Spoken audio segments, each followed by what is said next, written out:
CBD, short for cannabidiol, is a non-psychoactive compound in cannabis responsible for many of cannabis's medical benefits. On the other hand, THC, short for tetrahydrocannabinol, is the psychoactive compound in marijuana that causes the high associated with cannabis use. They are two completely separate cannabinoids, which are a class of chemical compounds that interact with special receptors in our body called cannabinoid receptors. Dr. Sanjay Gupta, an American neurosurgeon and CNN's chief medical correspondent, changed his stance on the prohibition of cannabis while investigating its powerful therapeutic properties and witnessing CBD successfully treat Americans. He shocked mainstream America, saying, "We have been terribly and systematically misled for nearly 70 years in the United States, and I apologize for my role in that." Through Dr. Gupta's review of the history of cannabis, he found that it has been a legitimate medicine for at least 3,000 years. And Dr. Gupta isn't alone in supporting cannabis research. The director of the National Institute on Drug Abuse, Dr. Nora Volkov, testified before the Senate saying that CBD appears to be a safe drug with no addictive effects, and the preliminary data suggests that it may have therapeutic value for a number of medical conditions.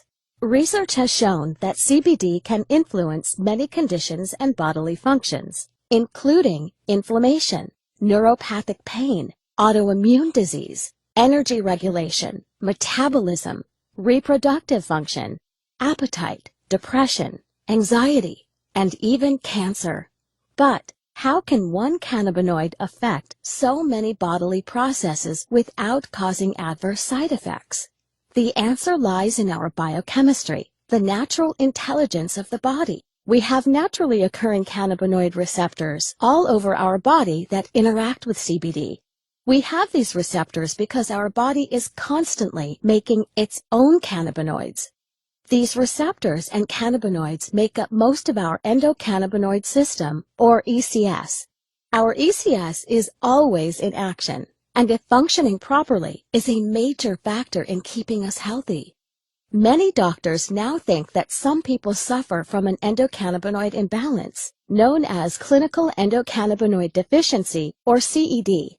People suffering from CED may benefit by supplementing with cannabinoids such as CBD.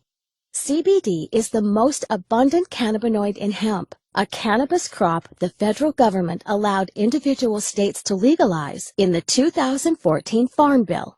Hemp-derived CBD is legal in all 50 states, is non-addictive, does not cause a high, and is easy to incorporate into your current health routine.